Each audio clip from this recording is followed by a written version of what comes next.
আমিরুল junior hockey বিশ্বকাপে লাল সবুজ জার্সিতে দুর্দান্ত পারফরম্যান্স স্ট্রাইকারের। উইং কিংবা পেনাল্টি বল পেলেই যেন গোল নিশ্চিত।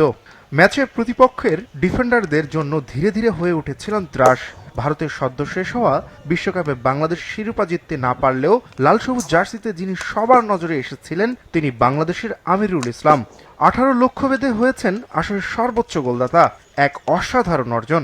2015 সালে যখন আমি ফরিদপুর উচ্চ বিদ্যালয়ে ছিলাম, তো তখন আমার আঙ্কেল ওইখানে ট্রেনিং করে দিত। 2015 সালে ইন্টার স্কুল একটা টুর্নামেন্ট হওয়ার কথা ছিল, তো তখন আমি আর কি হকিটা বুঝতাম না তেমন, তো জাস্ট আর কি যাইতাম কোচিংয়ের জন্য, তো দেখতাম যে বড় ভাইরা হকি খেলতেছে, তো আমিও মাঝে মাঝে চেষ্টা করতাম একটু দেখার জন্য আসলে হকিটা কি। তো দেখা যায় এভাবে আস্তে আস্তে আস্তে আস্তে আমার আঙ্কেল যে উনি বিষয়টা নোটিস করে, দেন উনি আমাকে বলে যে বিগ স্পিড ট্রায়াল দিতে। দেন আমি 2016 সালে জানুয়ারিতে বিগ স্পিড ট্রায়াল দিই। তো দেন আমি ফেব্রুয়ারিতে 7 দিনের যে ক্যাম্প হয় ওই ক্যাম্পটা করে দেন বিএসপিতে আর কি ভর্তি হয়ে যায়। বর্তমানে দেশের ফুটবল ক্রেজ হামজা চৌধুরীর চুলের সাথে বেশ মিল আছে আমিরুলের, যা এবারের বিশ্বকাপে তাকে হকির হামজা নামে আলাদা পরিচয় দিয়েছে। চুলের এমন বাহার অনেকে লক্ষ্য করলেও আমিরুলের কাছে মূল স্টাইল মাঠের পারফরমেন্স। সেই পারফরমেন্সেই বদলে গেছে তার পরিচয়।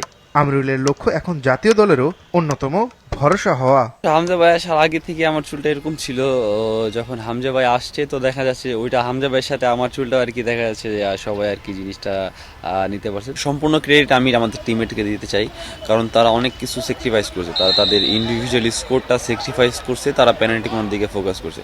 আমার এখন টার্গেট হচ্ছে যে আমি জুনিয়র টিমের হয়ে ওয়ার্ল্ড কাপ খেলছি, আমার ইচ্ছা আমি ইনশাল্লাহ আমি সিনিয়র টিমে ওয়ার্ল্ড কাপ খেলে আমি আমার ক্যারিয়ার শেষ করার ইচ্ছা আছে ইনশাল্লাহ। ফরিদপুরের সাধারণ একটি পরিবার থেকে উঠে আসা আমিরুল আজ বাংলাদেশ হকির উজ্জ্বল তারকা। তার স্বপ্ন এখন জাতীয় দলের হয়ে বিশ্বকাপ খেলা। নিজের উন্নতির সঙ্গে সঙ্গে দলের অন্যান্য খেলোয়াড়দের ভবিষ্যৎ নিয়েও চিন্তা রয়েছে তার। লিগ ফ্র্যাঞ্চাইজিটা হইলে দেখা যাচ্ছে ছেলেরা একটু ফাইন্যান্সিয়াল সাপোর্টটা পাইতো, এবং যারা পৃষ্ঠপোষক পজিশন আছে তাদেরকে আমি রিকোয়েস্ট করবো যে তারা যেন হকির সাথে কাজ করে, আমাদেরকে যদি সরকারিভাবে হোক তারা যেন আমাদেরকে একটা অ্যামাউন্ট যেন মান্থলি দেয়। ঢাকায় আমিরুল মূলত অনুশীলন করেন পুরান ঢাকার ওস্তাদ ফজলু একাডেমিতে। অনুশীলনের ঘাম আর কঠোর পরিশ্রমে তার নতুন পথ চলার অংশ।